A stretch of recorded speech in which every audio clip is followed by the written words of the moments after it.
ഈ ചന്ദ്രമതിക്ക് പ്രേതത്തിനെ പേടിയോ? നല്ല പ്രായത്തിലും ഞാൻ പ്രേതത്തിനെ പേടിച്ചിട്ടില്ല. ഞാൻ എവിടേക്ക് വേണമെങ്കിലും ഒറ്റയ്ക്ക് പോവാനും വരാനും എനിക്ക് യാതൊരുവിധ പ്രശ്നവുമില്ല. എന്നോടാണോ നിങ്ങൾ പ്രേതകഥകൾ പറഞ്ഞ് പേടിപ്പിക്കുന്നത്? ഇതിനൊക്കെ ചന്ദ്രമതി വേറെ ജനിക്കണം മക്കളെ. അതെ, എന്തായാലും ശരി, പ്രേതപ്പടം കണ്ടതൊക്കെ മതി. രണ്ടാളും പോയി കിടന്നുറങ്ങുക.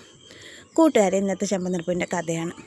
അങ്ങനെ ഇന്നത്തെ ചെമ്പനിർപ്പൂവിൽ വർഷ ശ്രീകാന്തും കൂടിയിട്ട് പിണങ്ങിക്കാണല്ലോ. ശ്രീകാന്ത് നേരം വൈകിട്ട് വരുള്ളൂ എന്ന് പറഞ്ഞപ്പോൾ വർഷ പറഞ്ഞല്ലോ, ഞാൻ വാതിൽ തുറന്ന് തരില്ല, നീ പുറത്ത് കിടന്നോ എന്ന് പറയാണ് ശ്രീകാന്തിന്. അപ്പോൾ അത് കേട്ട ശ്രീകാന്ത് പേടിച്ചിട്ട് രേവതിയെ വിളിക്കുകയാണ്. രേവതി അടുത്ത് വർഷ എന്നോട് പിണങ്ങിയേക്കാണ്, ഇങ്ങനെ ലേറ്റായ കാരണം കൊണ്ട് ഞാൻ വന്ന വാതിൽ തുറന്ന് തരില്ല, നീ പുറത്ത് കിടന്നോ എന്നാണ് പറഞ്ഞേക്കുന്നത്. രേവതി അടുത്ത് ഒന്ന് വാതിൽ തുറന്ന് തന്നേക്കണേ. അതൊക്കെ ഞാൻ ചെയ്തോളാം ശ്രീകാന്ത്, അവൾ വെറുതെ പിണക്കത്തിന് പറഞ്ഞതാവും. പിന്നെ ഒരു കാര്യം കൂടി ഉണ്ട്, എങ്ങനെയെങ്കിലും ഞാൻ വരുമ്പോഴേക്കും വർഷയുടെ പിണക്കൊന്ന് മാറ്റണേ എന്ന് പറയാണ് രേവതിയോട് ശ്രീകാന്ത്. അപ്പോൾ രേവതി പറഞ്ഞു, രണ്ടും കൂടി തല്ലുകൂടി ഇരിക്കുക അല്ലേ, ശരി ഞാൻ പിണക്കൊക്കെ മാറ്റിക്കോളാം എന്ന് പറഞ്ഞിട്ട് രേവതി ശ്രീകാന്തിനെ ആശ്വസിപ്പിക്കുകയാണ്. അത് കഴിഞ്ഞ് രേവതി അടുക്കളയിൽ പണി ചെയ്യുന്ന സമയത്ത് വർഷ വരികയാണ്. വർഷ വന്നിട്ട് പറയാണ്, രേവതി ചേച്ചി ഡിന്നറിൻ്റെ പരിപാടിയിലാവൂല്ലേ? അതേ വർഷേ, അതേ ശ്രീകാന്ത് വരാൻ ലേറ്റ് ആവൂത്രേ, എന്നെ വിളിച്ചിട്ടുണ്ടായിരുന്നു, നീ എന്താ അവനോട് പിണങ്ങി എന്നൊക്കെ പറഞ്ഞു, അവന് വാതിൽ തുറന്നു കൊടുക്കില്ല എന്നൊക്കെ പറഞ്ഞു. ഓ, അപ്പോഴേക്കും കംപ്ലയിൻറ്റ് രേവതി ചേച്ചിയുടെ അടുത്ത് എത്തിയില്ലേ, പിന്നെ പറയാതെ നീ വാതിൽ തുറന്നു കൊടുത്തില്ലെങ്കിൽ അവൻ ആരെങ്കിലും വാതിൽ തുറന്നു കൊടുക്കണ്ടേ? അവൻ വെറുതെ കറങ്ങാനൊന്നല്ല പോയിക്കണേ, അവൻ ജോലിക്കല്ലേ പോയിക്കണേ വർഷേ, അപ്പോൾ അവനോട് പിണങ്ങാൻ പാടുണ്ടോ? അവൻ നിങ്ങൾക്ക് രണ്ടുപേർക്ക് സുഖമായി ജീവിക്കാൻ വേണ്ടിയിട്ടല്ലേ അവൻ കഷ്ടപ്പെടണേ എന്നൊക്കെ പറഞ്ഞിട്ട് രേവതി വർഷേനെ സമാധാനിപ്പിക്കുകയാണ്. രേവതി ചേച്ചി, ഇന്നെന്താ പരിപാടി? അപ്പം ഇന്ന് ഞാൻ ഒറ്റയ്ക്ക് കിടക്കേണ്ടി വരേ? അല്ല, ഇന്ന് സച്ചേട്ട ഇല്ല, സച്ചേട്ട ഓട്ടം പോയിക്കാൻ നാളെ രാവിലെ വരുള്ളൂ. അതെയോ? അപ്പോൾ ഇന്ന് നമുക്ക് രണ്ടുപേർക്ക് നൈറ്റ് അടിപൊളിയാണല്ലേ? അതെന്താ നീ അങ്ങനെ പറഞ്ഞേ? ശ്രീകാന്തും വരില്ല, സച്ചേട്ടനും ഇല്ല, അപ്പം നമ്മൾ രണ്ടുപേരല്ല, നമുക്കൊരു സിനിമ കണ്ടാലോ? സിനിമ കാണാനോ? ശരിയാ, ഞാൻ കുറേ കാലമായി ഒരു പടമൊക്കെ കണ്ടിട്ട്. അപ്പോൾ രേവതി ചേച്ചി, നമുക്കേ എൻ്റെ ടാബിൽ സിനിമ കാണാൻ നല്ല പ്രേതപ്പടം ഉണ്ട്, അപ്പോൾ പ്രേതപ്പടം കാണാട്ടോ. വർഷം എനിക്ക് പ്രേതപ്പടമൊക്കെ പേടിയാടി. അതൊന്നും സാരില്ല, ഇതൊക്കെ ഞാൻ ശരിയാക്കി തരാം. രേവതി ചേച്ചി ഡിന്നറിൻ്റെ കാര്യങ്ങളൊക്കെ കഴിഞ്ഞ് പണികളൊക്കെ കഴിഞ്ഞിട്ട് വാ, നമുക്ക് പടം കാണാട്ടോ പറഞ്ഞിട്ട് അങ്ങനെ വർഷ അവിടെ നിന്ന് പോവാണ്. അത് കഴിഞ്ഞ് രാത്രി അത്താഴമൊക്കെ കഴിഞ്ഞു, എല്ലാം കഴിഞ്ഞ് പണികളൊക്കെ കഴിഞ്ഞ് രേവതി വർഷയും കൂടി സിനിമ കാണാതിരിക്കുകയാണ്. ലൈറ്റൊക്കെ ഓഫാണ്, കൂരിയിട്ടാണ്. അപ്പോൾ സിനിമ കാണാതിരിക്കുമ്പോൾ രേവതിക്ക് ഇങ്ങനെ പേടിയുണ്ട്. രേവതി പറയണ്ട, അയ്യോ വർഷം എനിക്ക് പേടിയുണ്ട്. രേവതി ചേച്ചി കണ്ണ് തുറന്ന് നോക്ക്. അയ്യോ എനിക്ക് വേണ്ട വർഷേ, എനിക്ക് പേടിയായിട്ട് വയ്യ വർഷേ പറഞ്ഞിട്ട് രേവതി ഇങ്ങനെ കിടന്നിട്ട് വിളിക്കുകയാണ് പേടിച്ചിട്ട്. വർഷേ, അതൊന്നും നിർത്ത് വർഷേ, വേണ്ട വർഷേ, വേണ്ട വർഷേ, പേടിയായിട്ട് വയ്യ വർഷേ, അതൊന്ന് നിർത്ത് വർഷേ, അതൊന്ന് നിർത്ത് വർഷേ, എനിക്ക് പേടിയാവണം വർഷേ, എനിക്കത് കാണാൻ വയ്യ വർഷേ എന്നൊക്കെ പറഞ്ഞിട്ട് ഇങ്ങനെ രേവതി ഇങ്ങനെ കിടന്നിട്ട് പേടിച്ചിട്ട് പറയാണ്. അപ്പോൾ വർഷം, ഒന്ന് മിണ്ടാതിരിക്കുക ചേച്ചി, ഇതിലേക്ക് നോക്കിയിരുന്നേ, എനിക്ക് പേടിയൊന്നുമില്ല ചേച്ചി, എന്തിനാ പേടിക്കുക, ഇങ്ങോട്ട് നോക്കുക പറഞ്ഞിട്ട് വർഷം അങ്ങനെ രേവതിനെ നിർബന്ധിക്കുകയാണ്. പക്ഷേ രേവതി പേടിച്ചിട്ടാണ് ഇരിക്കുന്നത്. കൂരിട്ടാണ്. പെട്ടെന്ന് ഡോറിൻ്റെ അവിടെ ഒരു രൂപം. അപ്പോൾ രേവതി അയ്യോ പ്രേതം പറഞ്ഞിട്ട് ഞെട്ടാണ്. നോക്കുമ്പോൾ ലൈറ്റ് ഇട്ട് നോക്കുമ്പോൾ അത് ചന്ദ്രമതിയാണ്. എന്താ ഇവിടെ ഇരുട്ടത്ത്? ഒന്നുമില്ല, ഞങ്ങൾ സിനിമ കാണാൻ വേണ്ടി വന്നിരുന്നതാ.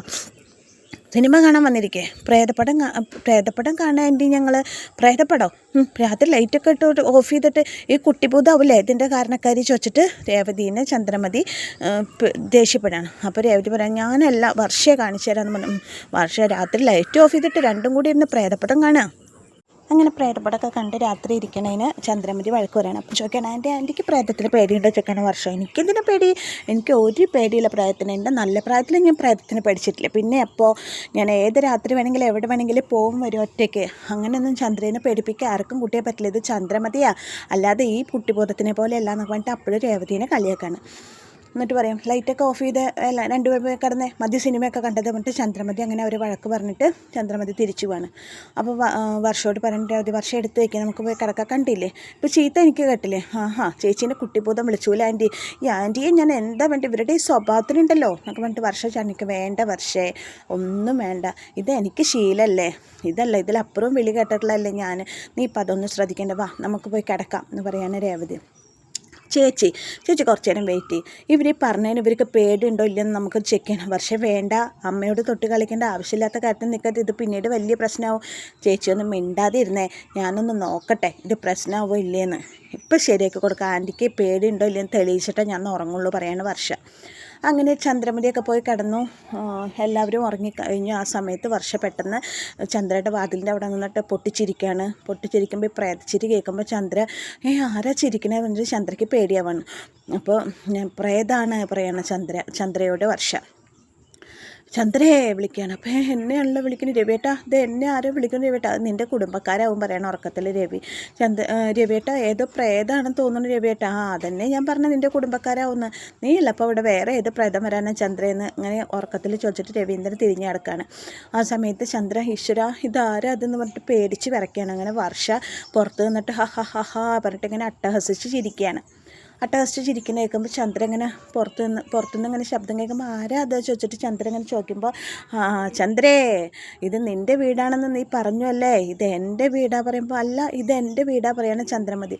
അല്ല ഇതെൻ്റെ വീടാണ് പറയാണ് പ്രേതം പോലെ വർഷ.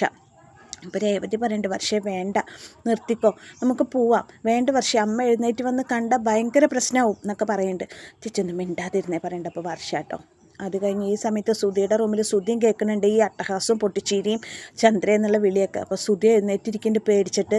ആരാന്ന് നോക്കണോ, വാതിലിൻ്റെ അതുവരെ പോകണ്ട. അപ്പോൾ പൊട്ടിച്ചിരി കേൾക്കുമ്പോൾ വീണ്ടും വന്നിട്ട് കിടക്കലെന്നെ ഇരിക്കുകയാണ്.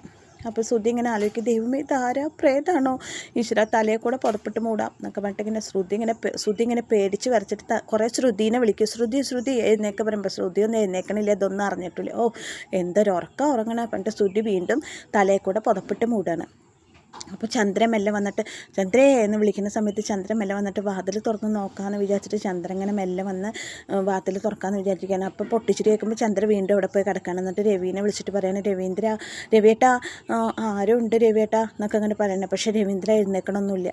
അത് കഴിഞ്ഞ് വർഷ പിന്നെയും ഇങ്ങനെ ശബ്ദം ഉണ്ടാക്കുകയാണ്, പൊട്ടിച്ചിരിയുടെയൊക്കെ ശബ്ദം ഉണ്ടാക്കണം. അപ്പോൾ സുധി വിചാരിക്കണം എന്തായാലും ഒന്ന് പോയി നോക്കാം എന്നൊക്കെ അങ്ങനെ വിചാരിച്ചിട്ട് സുധി വാതിൽ തുറക്കുകയാണ്. ചന്ദ്രമതി ഒപ്പം വാതിൽ തുറക്കണം. അപ്പോൾ വേഗം രേവതിയും വർഷയും കൂടിയിട്ട് കർട്ടൻ്റെ മറവിൽ ഒളിക്കുകയാണ്. അപ്പോൾ സുധി ഇങ്ങനെ പിന്നിലേക്ക് പതുങ്ങി നടന്നു വരെ ചന്ദ്രമതി അങ്ങനെ രണ്ടുപേരും കൂടി കൂട്ടിമുട്ടാണ്. ഹോ ഞാൻ പേടിച്ച് പോയല്ലോ, നീ എന്താ ഇരുട്ടത്ത് ഇങ്ങനെ കയറി നടക്കണം. അല്ല അമ്മേ ഞാൻ പൊട്ടിച്ചിരിയൊക്കെ കേട്ട് പേടിച്ചിട്ട് വന്നതാമ്മേ, എനിക്ക് പേടിയായിട്ട് വയ്യ അമ്മേ പറയണം സുധി. ഞാനും അതേടാ എവിടുന്നോ പ്രേതത്തിൻ്റെ ഇതൊക്കെ കേൾക്കുന്നുണ്ടടാ, പേടിയാവണോടാ പറഞ്ഞിട്ട് ഇവരിങ്ങനെ ഭയങ്കര പേടിച്ച് അരണ്ടിരിക്കുന്ന അവസ്ഥയിൽ രേവതി പറയണ വർഷേ ഇതിങ്ങനെ തുടർന്ന് ശരിയാവില്ല. അപ്പോൾ ഇവർ വർഷ വേഗം ചെലങ്കയുടെ ശബ്ദം ഇടാണ്. ചെലങ്കയുടെ ശബ്ദം ഇടുമ്പോൾ ഇതേ പാദസരത്തിൻ്റെ ശബ്ദമല്ലേ, എൻ്റെ ആരോ പാദസരം കൊണ്ട് നടക്കണ്ടടാ സുധി, പേടിയാവണോടാ സുധി എന്ന് പറഞ്ഞിട്ട് ഇവർ രണ്ടുപേരും വല്ലാതെ പേടിച്ചു എന്ന് മനസ്സിലായ അവസ്ഥയിൽ രേവതി പോയിട്ട് ലൈറ്റ് ഇടാണ്. ലൈറ്റ് ഇടുമ്പോൾ അമ്മേ പറഞ്ഞിട്ട് രണ്ടുപേരും കൂടി പേടിക്കണം. ഓഹോ നിങ്ങളുടെ പണിയാണല്ലേ ഇത്, നീ ഒറ്റ എടുത്തല്ലേ, നിന്നെ ഞാനൊന്നും തന്നാലുണ്ടല്ലോ എന്നൊക്കെ പറയാണ് ചന്ദ്രമതി. അപ്പോൾ വർഷ പറയും ഞാനല്ല രേവതി ചേച്ചി അല്ല, ഞാനാണത് ചെയ്തത്. ആൻറ്റി പറഞ്ഞില്ലേ ആൻറ്റിക്ക് ഒട്ടും പേടിയില്ലയെന്ന്, അപ്പോൾ ആൻറ്റിക്ക് പേടിയുണ്ടോ ഇല്ലയെന്നൊന്ന് പരീക്ഷിക്കണ്ടേ, അതിന് വേണ്ടിയിട്ട് ചെയ്തതാന്ന് പറയും.